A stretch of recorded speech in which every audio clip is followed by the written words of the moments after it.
Frescalone stood atop the crystalline ramparts of Outpost Zeta 9, his hardened outer shell gleaming under the violet light of the binary stars overhead.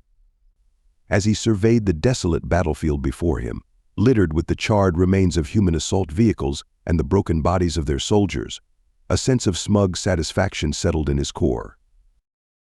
Another glorious day for the Fres Imperium, he chittered to his subordinate, Fres Dexal. How many human waves did we repel today?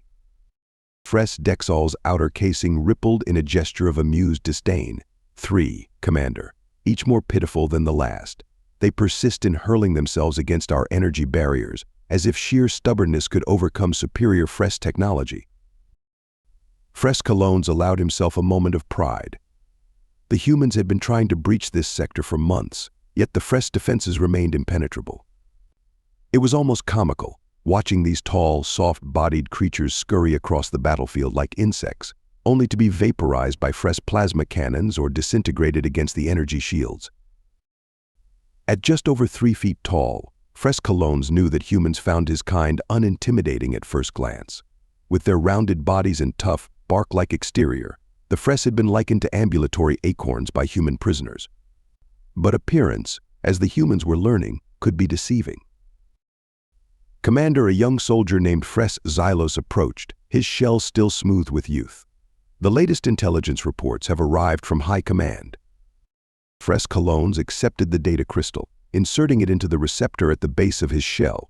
Information flooded his consciousness. Casualty reports negligible for the Fres, catastrophic for the humans, resource allocations, strategic assessments. All pointed to one irrefutable conclusion: the Fres were winning this war, and winning it handily. It seems the human leadership grows desperate, Frescalones announced to his officers. They're pulling forces from the Orion front to reinforce this sector. They still believe they can break through our lines. He let out a series of rapid clicks, the Fres equivalent of derisive laughter. As night fell and the binary stars dipped below the horizon, Frescalones retired to his command pod. He allowed his outer shell to relax slightly, basking in the nutrient mist that filled the chamber. Tomorrow would bring more human assaults, more futile attempts to overcome Fres superiority. And Frescalones would be there, as he had been for the past stellar cycle, to send them screaming back to their primitive colonies. Just before he entered his regenerative cycle, a stray thought crossed his mind. The humans had proven surprisingly resilient for such a technologically inferior species. Time and again, they had adapted their tactics, invented new weapons, found ways to survive where any logical assessment said they should have perished. But in the end, Frescalones reminded himself it wouldn't matter. No amount of human ingenuity could stand against the full might of the Fres Imperium. Their victory was as inevitable as the rise of the binary stars. As he drifted into unconsciousness, Frescalones allowed himself to imagine the accolades he would receive when this war was finally over. Perhaps they would erect a monument in his honor, commemorating the Fres commander who broke the back of the human resistance. Little did Frescalones know that far above, in the inky black of space, human ships were approaching. Ships carrying a cargo that would soon shatter his world and rewrite the very nature of this interstellar conflict. The first hints of trouble came in the form of fragmented transmissions from the Epsilon sector. Frescalones was in the middle of his daily tactical review when Fres Xylos burst into the command center, his outer shell vibrating with agitation. Commander. Urgent communique from Outpost Epsilon 12, the young officer chittered, his words tumbling out in a rush. They're under attack, but something's different. The humans are using. It doesn't make sense, sir. Frescalones felt a flicker of irritation. Calm yourself, Fres Xylos. What doesn't make sense? Speak clearly. Fres Xylos took a moment to compose himself before continuing. Sir, they're reporting that the humans are using primitive weapons. Bladed weapons, sir. Swords. For a moment, the command center fell silent. Then, a ripple of clicking laughter spread through the assembled officers. Frescalones himself felt his shell quiver with amusement. Swords? Against our energy barriers and plasma cannons? Surely this is some kind of joke, he said, his tone dripping with derision. But as the days wore on, similar reports trickled in from other fronts. Each told a similar tale: humans clad in heavy armor, wielding archaic melee weapons, somehow managing to breach Fresh defenses that had previously been impenetrable. Fresh Colognes dismissed these stories as desperate human propaganda, a pitiful attempt to demoralize the superior Fresh forces. Yet, he couldn't quite shake a growing sense of unease. Preposterous, he muttered to Fresh Dexol during a private strategy session. Next, they'll tell us the humans are training attack trees or some such nonsense. Fresh Dexol's response was measured. With all due respect, Commander, perhaps we should not be so quick to dismiss these reports. The humans have proven unpredictable in the past. Fresh Colognes felt his shell harden with indignation. Are you suggesting that we, the mighty Fresh, should fear humans with swords? I expected better from you, Fresh Dexol. Despite his bravado, Fresh Colognes ordered increased surveillance of the surrounding space. If the humans were indeed planning something, he was determined to be prepared. It was Fresh Silos who first spotted the anomaly. A cluster of human ships, approaching on an unusual vector. Their energy signatures were off, somehow muted. Scan them, Fresh Colognes ordered, a hint of worry creeping into his voice despite his best efforts. The results were puzzling. The ships were heavily armored, more so than usual human vessels, and their cargo bays. The readings made no sense. Instead of the expected energy weapons or explosives, the scans showed large quantities of metal. Refined metal, shaped into long, thin forms. Impossible, Fresh Colognes whispered, his outer shell paling slightly as the implications sank in. As if to confirm his worst fears, a transmission crackled through the command center. It was from Outpost Gamma 7, the nearest Fresh stronghold to their position. This is Gamma 7. We are under attack. The humans. They've breached the perimeter. They're inside the barriers. How? How are they doing this? They're cutting through our troops with swords. We need reinforcements. The transmission cut off abruptly, leaving the command center in stunned silence. Fresh Colognes felt a sensation he had never experienced before: fear. Cold, paralyzing fear that seemed to seep through his hardened shell and into his very core. Battle stations, he heard himself say, his voice sounding distant and strange to his own ears.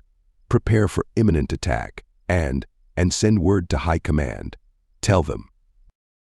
He paused, scarcely able to believe the words he was about to utter. Tell them the humans are coming.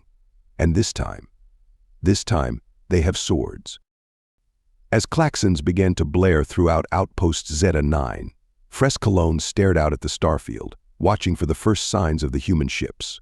Whatever was coming, he had a sinking feeling that all his advanced weaponry and impenetrable barriers might not be enough to stop it. The sky above Outpost Zeta 9 erupted in a dazzling display of light and fire as the human ships breached the atmosphere.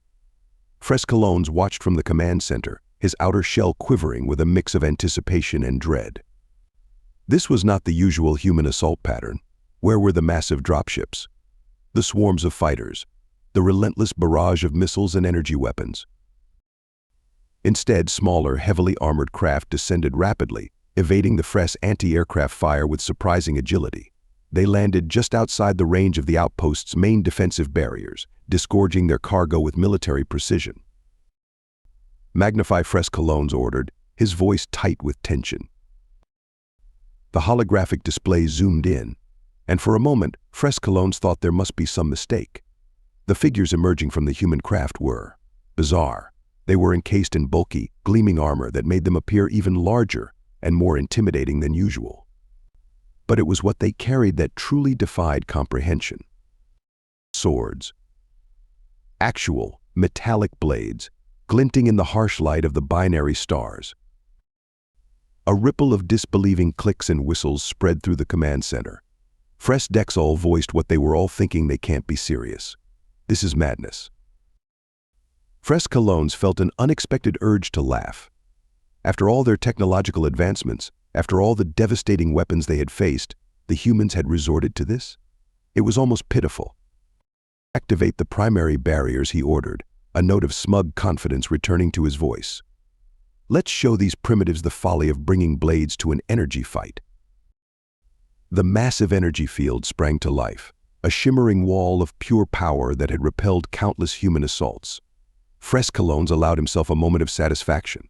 Whatever strange strategy the humans were attempting, it would break against their defenses like all the others. But then, something impossible happened.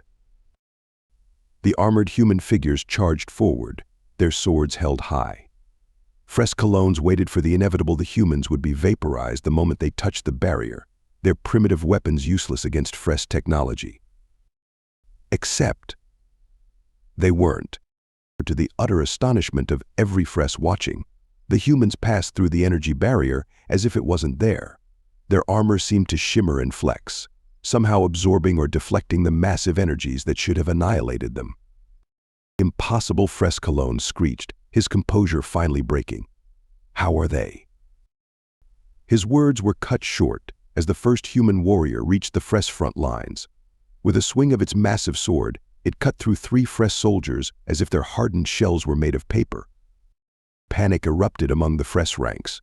Their energy weapons, so devastating against unprotected human flesh, seemed to glance harmlessly off the advanced armor of these new attackers.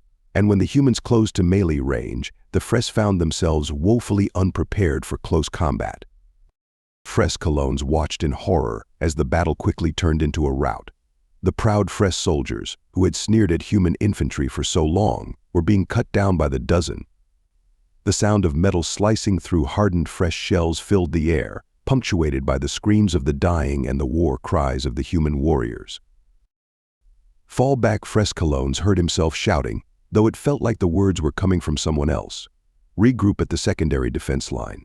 Activate all reserve units. But even as he gave the orders, Frescalones knew it was too late. The impenetrable defense that had held for months was breached in a matter of minutes. The unstoppable Fres war machine had finally met its match, not in some technological marvel, but in humans wielding swords and shields like their ancient ancestors. As he watched his carefully constructed defenses crumble, Frescalones felt something fundamental shift within him. The certainty of Fres superiority, the bedrock upon which he had built his entire worldview, was shattering before his eyes. And the battle was far from over. The human warriors, their armor stained with Fres ichor, were advancing on the command center. Frescalones realized with a start that he was about to come face to face with these terrifying new adversaries. For the first time in his military career, Frescalones found himself preparing not for victory, but for survival. Alarms blared throughout the command center as Frescalones frantically coordinated what remained of his forces. The sounds of battle drew ever closer, the clash of metal on hardened Fres shells, the hum of energy weapons firing uselessly, and the terrifying war cries of the human warriors. Fres Dexol. Status report, Frescalones demanded, his usual composure shattered. Fres Dexol's shell was pale, a sign of extreme stress in their species. Sir, we've lost the outer perimeter entirely. Our troops are in disarray. These humans, they're not just breaching our defenses, they're slaughtering our soldiers. Frescalones felt his core churn with a mix of fear and fury. This couldn't be happening. The Fres were superior in every way. How could humans with primitive weapons be defeating them? Activate the internal defense grid, he ordered. Flood all corridors leading to the command center with plasma. That should stop them. For a moment, hope flickered as the sounds of battle seemed to recede. Then, horrifyingly, they resumed, louder than ever. Impossible, Fres Xylos chittered in panic. They're walking through the plasma fields. Their armor is resistant. Realization dawned on Frescalones. The humans hadn't regressed to primitive warfare, they'd combined their ancient techniques with technology advanced enough to counter the Fres's greatest weapons. It was a level of ingenuity he'd never anticipated. All personnel, prepare for close combat, Frescalones announced, his voice steady despite the terror gripping him. We are Fres. We will not fall easily. The door to the command center buckled under a tremendous blow. Again and again. On the 4th strike, it crashed inward, revealing a nightmarish sight. A human warrior stood in the doorway, its armor scorched and dented but still intact. In its hands it held a massive sword that hummed with barely contained energy.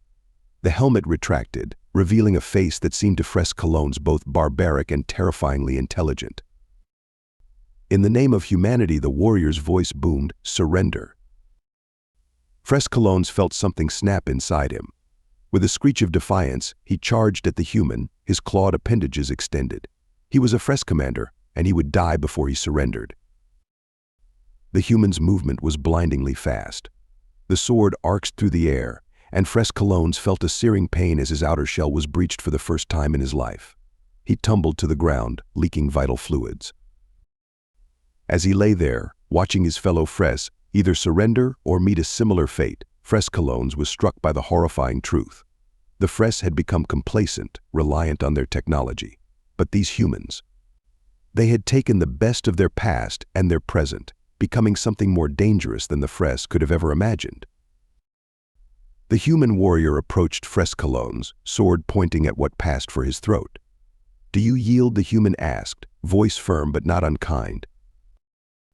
In that moment, looking up at this impossible combination of past and future, Frescollones realized that everything had changed. The war, the balance of power, the future of both their species, it had all shifted in the span of a single battle.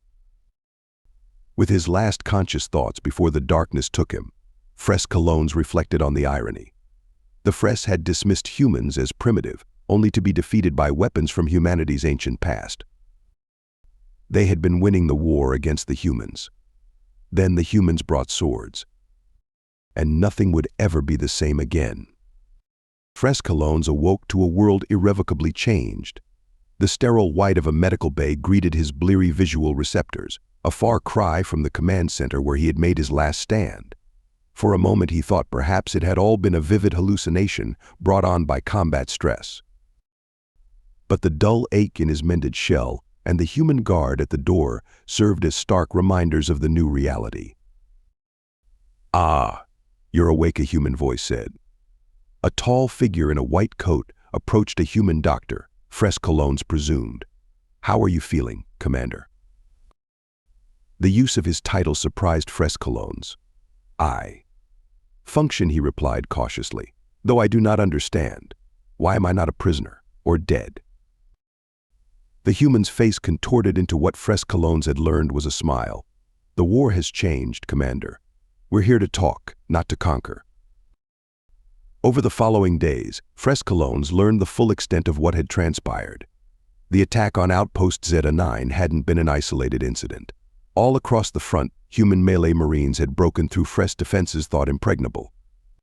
The proud Fres military, once on the verge of victory, was now in full retreat. But more shocking than the military defeats was the response of the Fres High Command. They had sued for peace. Impossible, Frescollones chittered when he was informed. "The Fres do not surrender. We do not negotiate with inferior species."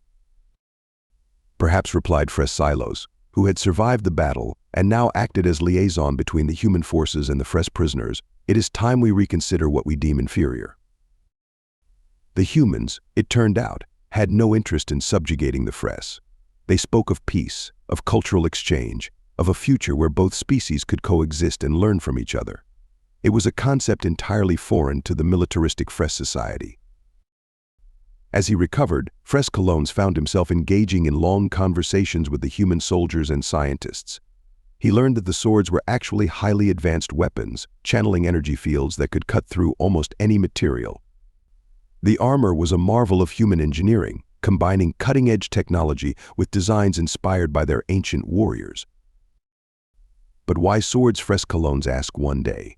Why revert to such an archaic form of combat? The human captain he'd been speaking with laughed. Because it was the last thing you'd expect. Your defenses were designed to stop energy weapons, missiles, even psychic attacks. But good old-fashioned steel, enhanced with our latest tech, that was our ace in the hole. Frescollones felt his outer shell ripple with a new sensation, not fear or anger, but something akin to respect. The humans had outthought them, using the Fres's own arrogance against them. As the weeks passed and negotiations between human and Fres leadership continued, Frescollones found his worldview slowly shifting. The unshakable belief in Fres superiority that had been ingrained in him since birth began to crack, replaced by a growing appreciation for human ingenuity and adaptability. He thought back to the moment when the first melee Marine had burst into his command center. At the time, it had seemed like the end of everything he knew. Now, he was beginning to see it as the start of something new, a future where the Fresh and humans might stand together rather than in opposition. The day finally came when Fresh Colognes was to be released. As he prepared to leave the human medical facility, the guard who had watched over him throughout his recovery approached. "You know," the human said, "I think you Fresh and us humans have a lot more in common than either of us realized. We're both stubborn, both proud, but we're also both capable of change." Fresh Colognes considered this for a moment. Perhaps, he replied, that is a lesson worth learning, even if it took a sword to teach it. As he stepped out into the sunlight of a world forever changed, Fresh Colognes reflected on the strange twists of fate. The Fresh had been winning the war against the humans. Then the humans brought swords, and in doing so, they had not just defeated the Fresh, they had opened the door to a future neither species could have imagined. It was, Fresh Colognes decided, a future he was curious to see. Thank you so much for listening to this story. I hope you loved it. Please remember to subscribe if you did like it so you can see more videos like this. And please give us a like and a comment too. I'll see you in the next one.